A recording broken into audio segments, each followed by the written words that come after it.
Hello, I'm Mrs.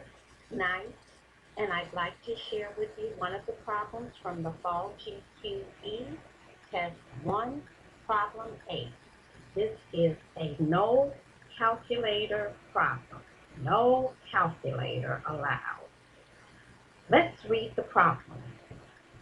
Apples cost $1.50 per pound and pears cost $3 per pound at the store.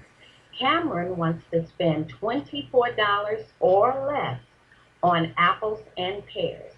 Graph an inequality on the coordinate plane below that represents this information. You will see the picture of the apple. The apple costs $1.50 per pound, and we're going to let A equal the number of pounds of apples. So that is one variable. Now, let's look at the pears. The pears are $3 per pound, and we're going to let P equal the number of pounds of pears. Let's go back to our information, and we see that we are to spend no more. That tells us that we're looking at the inequality less than or equal to. We are to spend $24 or less. Let's look at this statement. The cost of the apples, so we're going to say the cost of apples, and this is in pounds, the cost of pounds of apples plus the cost of pounds of pears has to be less than or equal to 24. Now, how do we get the cost of the apples in pounds? We take the cost per pound times the number of pounds of apples. To get the cost of the pears, it's the cost per pound times the number of pears, pounds of pears. So we have to keep this $24 or less. We now are looking at a linear inequality in two unknowns. We have already studied linear equalities in two unknowns. It's easy to graph those.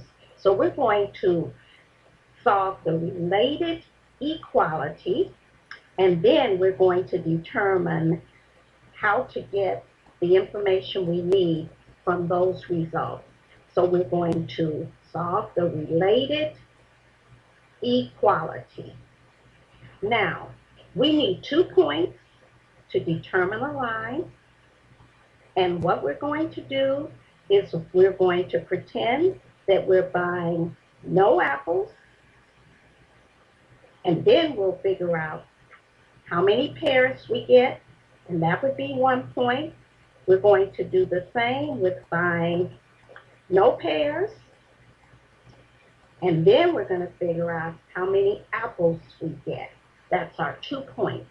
So if we do no apples, then we get 1.5 times 0 plus 3 times P is equal to 24. 3P is equal to 24, so P is 8. I'm going to go over here and I'm going to graph the point P is 8. That is the point 8, 0.